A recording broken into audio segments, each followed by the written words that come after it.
Ever tried editing like a massive document with a team? Like trying to figure out whose changes are whose and praying you don't delete something super important? Well, yeah. It's like a recipe for disaster. Yeah. I think we've all been there, right? Like that feeling when you see final, really final docs. Ugh, Yeah. yeah, don't even get me started. But what if there was like a better way? That's what we're diving into today. Docs as code. It's Hmm. like this whole new approach to creating and managing documentation. And it's honestly kind of revolutionary. It is, and it's interesting because it's taking inspiration from the world of software development and applying those principles to documentation, Right. which can seem kind of mundane. Yeah, so our guide for this deep dive is an article by senior technical writer Curt Robbins, and this guy knows his stuff. Oh, yeah. We're talking FedEx, Microsoft, Wells Fargo. Big names. Yeah. He's tackled documentation challenges at some of the biggest companies out there. Robbins argues that Docs as code isn't just for techies. It has the potential to change the game for anyone who deals with complex documentation, Mm-hmm. which, let's be honest, is most of us. Yeah, pretty much. Okay, so let's break this down.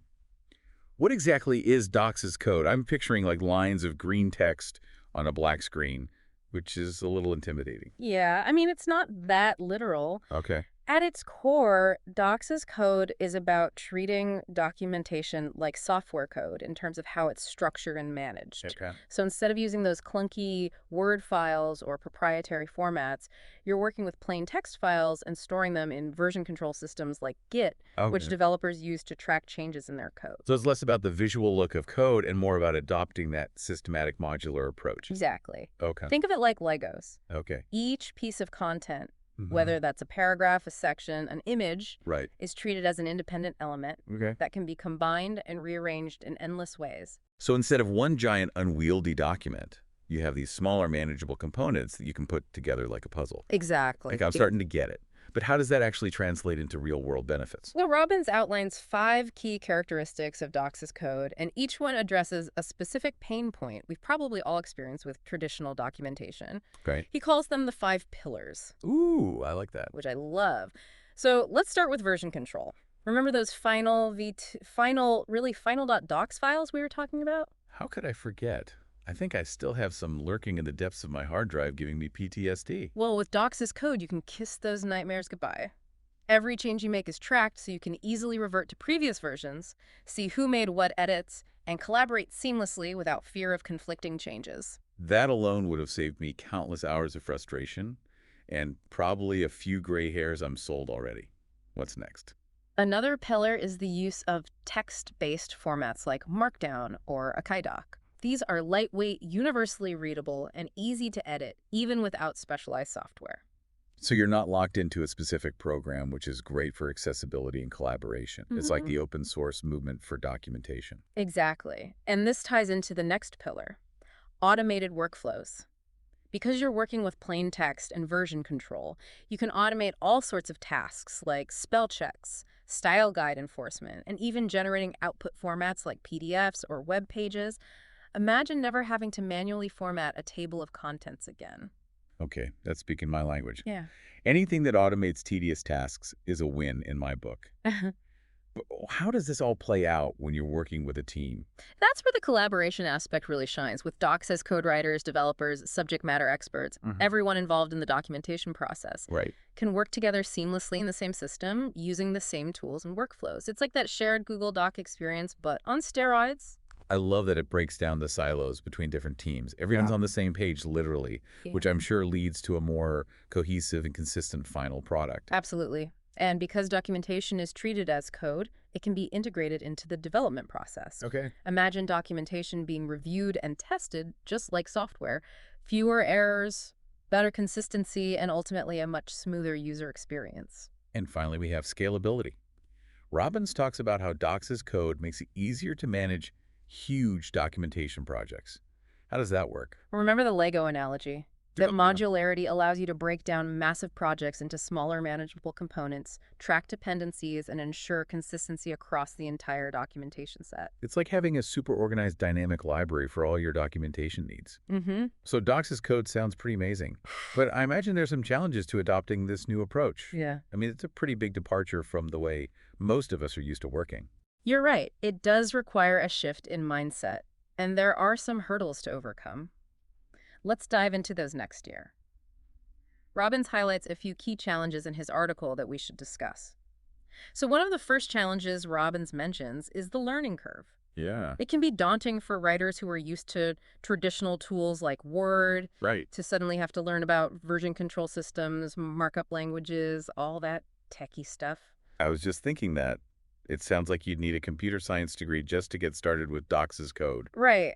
But there are tons of free resources available online. Oh, good. Articles, tutorials, videos that break down these concepts in a way that's easy to understand. Yeah. And honestly, even just playing around with a free Git repository and a simple markdown file can demystify a lot of it. That's good to hear. It's less intimidating than it seems once you get your hands dirty. It's like learning any new skill.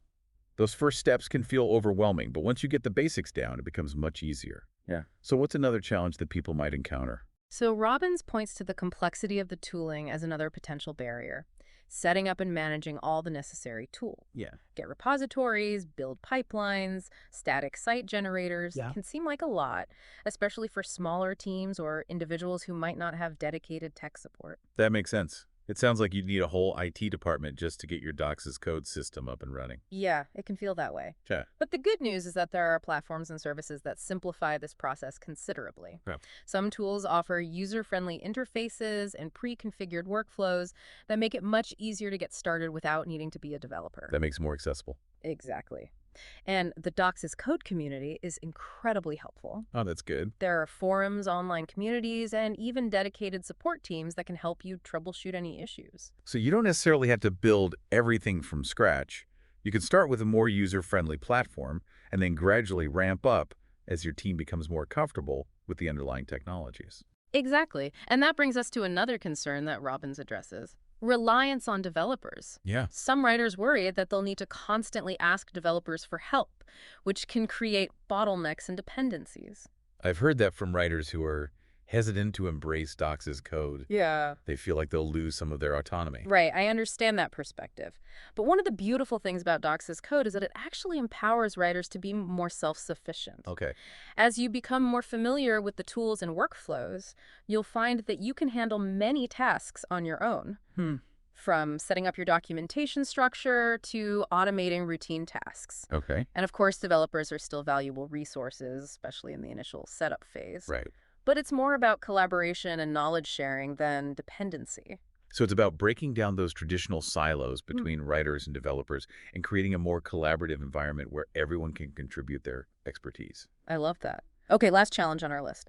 Formatting limitations. Robbins mentions that while text-based formats are great for simplicity and flexibility, they might not be ideal for documents that require complex layouts or designs. That's true. If you're creating a highly visual document like a brochure or a marketing flyer, Right. Docs' code might not be the best fit. Okay.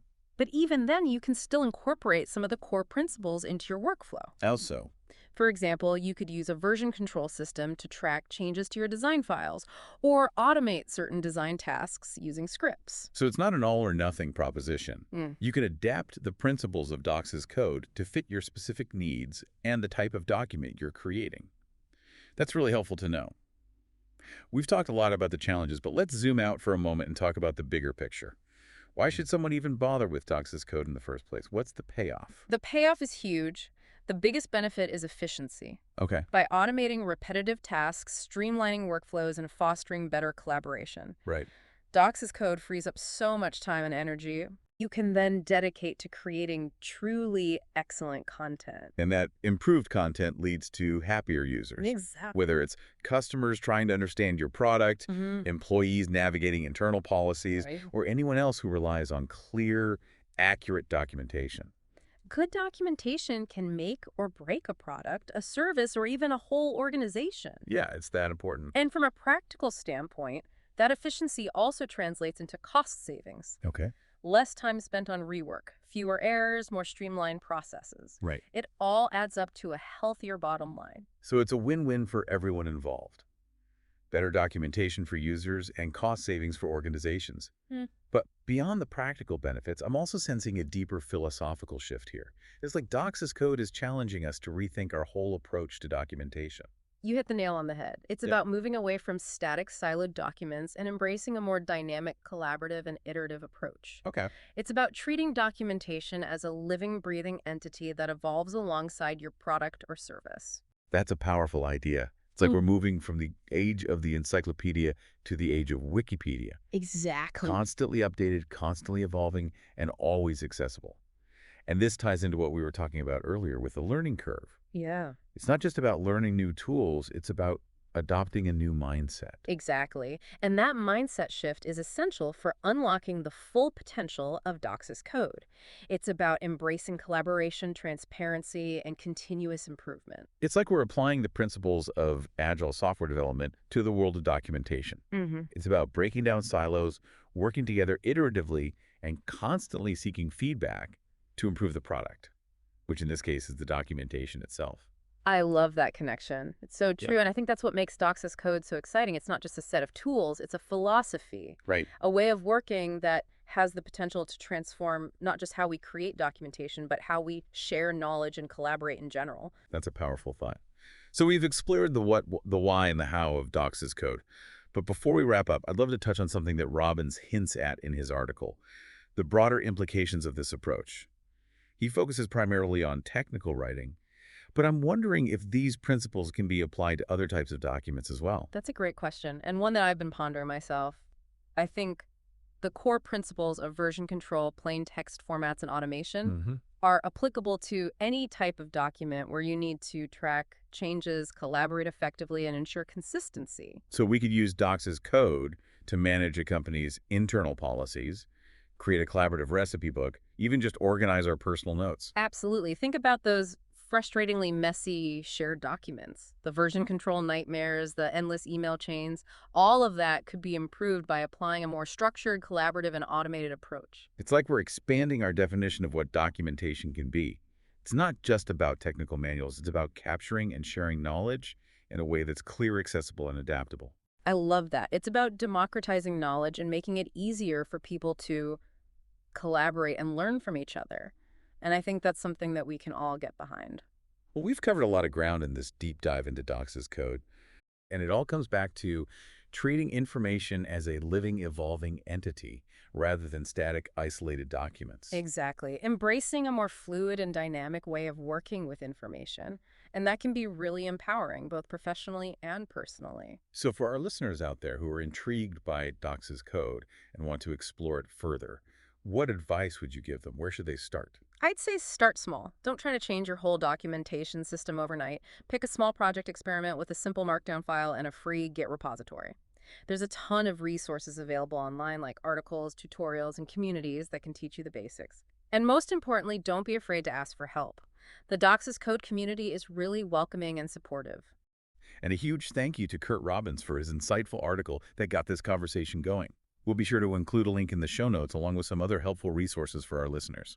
And for those of you already experimenting with Dox's Code, we'd love to hear about your experiences. Share your insights, your challenges, and your aha moments. Let's keep this conversation going. So until next time, keep exploring, keep learning, and keep diving deep.